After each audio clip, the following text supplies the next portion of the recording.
Hello and welcome. Today I'm going to talk about different types of neuron in our body.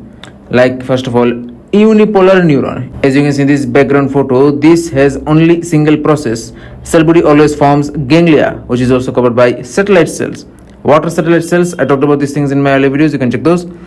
Example of unipolar neurons like brush cells in vermis and flocculus of cerebellar cortex. Also you can find these in dorsal cochlear nucleus. मेरे कहने का मतलब ये है कि ये जो unipolar neuron है इसका सिर्फ एक ही प्रोसेस होता है और जो इसका कोशिका का बॉडी है मतलब सेल बॉडी वो हमेशा गैंग्लिया बनाता है और ये गैंग्लिया भी सैटेलाइट कोशिकाओं के द्वारा घिरा पड़ा रहता है। अब सैटेलाइट कोशिका क्या है वो मैंने पुराने वीडियो में बात कर चुका हूँ, तो आप देख सकते हो। जैसे कि सेरिबेलम जो है सेरिबेलर कॉर्टेक्स में रहने वाला वर्मिस और फ्लोक्यूलस जो हिस्सा है इन हिस्सों में आपको यूनिपोलर न्यूरॉन देखने को मिलेगा। फिर आपका जो डोर्सल कोक्लियर न्यूक्लियस है इधर भी आपको देखने को मिलेगा। Next is our bipolar neuron. This has one dendron and one axon. These are specialized sensory neuron. Example, retinal bipolar cells, ganglia of vestibulocochlear nerve, olfactory receptor neurons, bipolar cells of spinal ganglia, von economo neurons, which is also known as spindle neurons of cingulate cortex. मेरा कहने का मतलब ये है कि ये जो bipolar neuron है क्या है, इसमें एक डेंड्रॉन और एक एक्सॉन होता है और इसका जो कोशिकाओं का बॉडी सेल बॉडी वो बीच में होता है। ठीक है, बहुत ही खास तरीके का सेंसरी न्यूरॉन है। एग्जाम्पल के तरीके जैसे हमारी रेटिना है, आंखों का सबसे पीछे वाला परत, रेटिना में रहने वाला बाइपोलर कोशिका। फिर जो कान है, कान के अंदर जो वेस्टिबुलो कोक्लियर नर्व है इसमें रहने वाला जो गैंग्लिया है उधर में आपको देखने को मिलेगा बाइपोलर न्यूरॉन। फिर नाक में जो ऑल्फैक्टरी रिसेप्टर होता है उधर में आपको मिलेगा।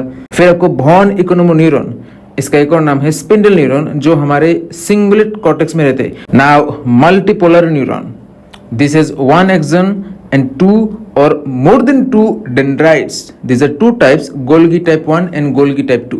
Golgi type 1 is like small dendron and very long axon. Example, pyramidal cells, Purkinje cells, anterior horn cells. And Golgi type 2 is like small dendron and small axon. Example, granular cells of cerebrum.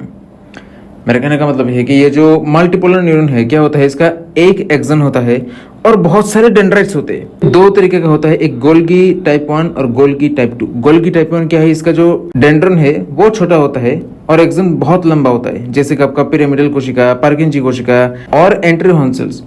और Golgi type 2 क्या होता है, इसका dendron है वो भी छोटा होता है, इसका जो एक्सॉन है ये भी छोटा होता है, जैसे कि आपका ग्रेनुलर सेल्स जो हमारे सेरिब्रम में रहते हैं। Pseudo unipolar neurons, these cells has only one process which serves as both axon and dendron together.